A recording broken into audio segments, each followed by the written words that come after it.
Alexander Pope's The Rape of the Lock, first published in 1712 and then again reworked and republished in 1714, is a highly enjoyable text even today, till date. As you all know, this is about the cutting of a lock of hair of a lady, a respectable lady, by a gentleman, and by writing this, he was trying to bring together two families, two royal families, elite families who had been estranged from each other. However, that is not our focus today. In the first canto of The Rape of the Lock, towards the end means the last 28 or 30 lines, is often separated from the text and studied even as an individual poem, which is a superb example of the mock heroic or mock epic. In epics, we read things which are, related to great serious things, heroic song, and but in mock epic, a very ordinary thing of in day-to-day life of human beings is presented with epic in epic language with great gesture and everything, and finally the result is lot of comical responses from us. So the rape of the lock is something like that. But we have like the rape of Lucrece written by Shakespeare, the Iliad, Odyssey. And anyway, in this last 28 lines, he is describing Belinda's toilet. Now, today in India, by toilet, we basically mean washroom, but then in those days, toilet was basically, say, for our understanding, what we mean by parlor today, beauty parlor, say, personal beauty parlor. And there it describes how Belinda appears in her toilet, and then first she stands in front of the mirror, and then wow, it is such a beautiful thing, the image, that she herself adores it. And she has her assistant, a lady who dresses her up and then beautifies her, and that lady is known as the called the inferior priestess. That is, it is a temple, just as we have or had temples of Apollo, temples of Diana.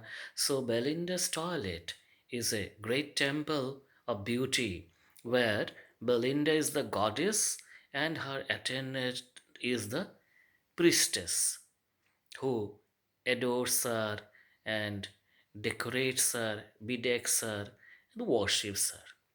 Alternatively, this can also be seen as a mockery of not a mockery of heroes as such, but then mockery of the excessive engagement of this 18th century fashionable ladies and even gentlemen in things that they thought would beautify them.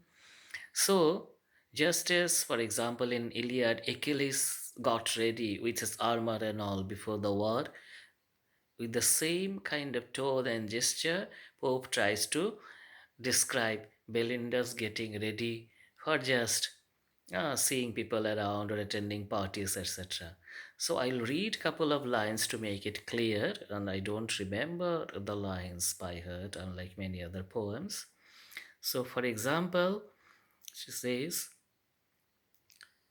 this casket India's glowing gems unlocks, and all Arabia breathes from yonder walks. The tortoise here and elephant unite, transformed to combs, the speckled and the white.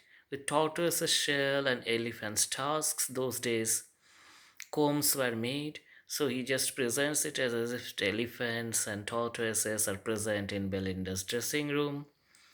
And here piles of pins extend their shining rows, puffs, powders, patches, Bibles, billet dough. Oh my god, puffs with which people just these days people do not use powder, I guess, but we have seen in our childhood. Then powder puffs and pins with pin we especially I mean women or men too, they can dig.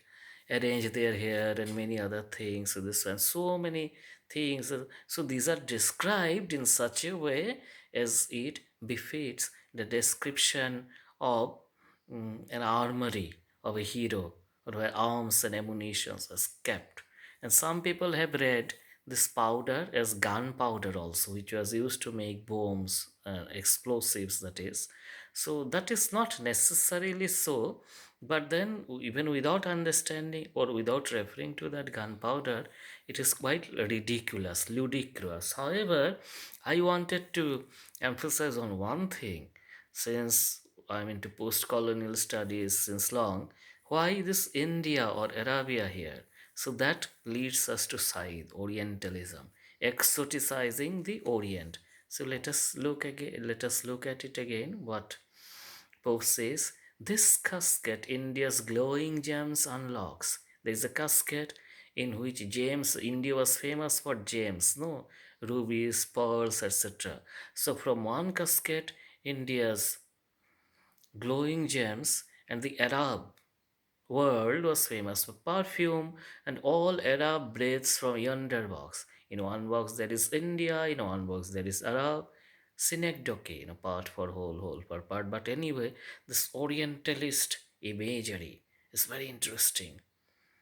All the perfume of Arabia will not sweeten this hand. Something like that is also said in a famous Shakespearean play.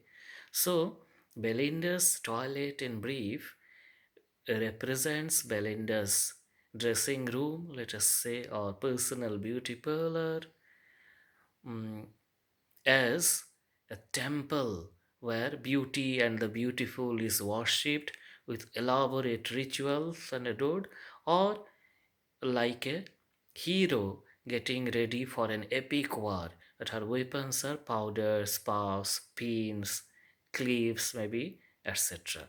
So that creates all the incongruity. The language that is used and the real act, that takes place. So it makes Belinda's toilet in particular and the rape of the lock as a whole one of the most wonderful achievements of satirical poetry, or it is perhaps the best mock epic in English literature, The Rape of the Lock.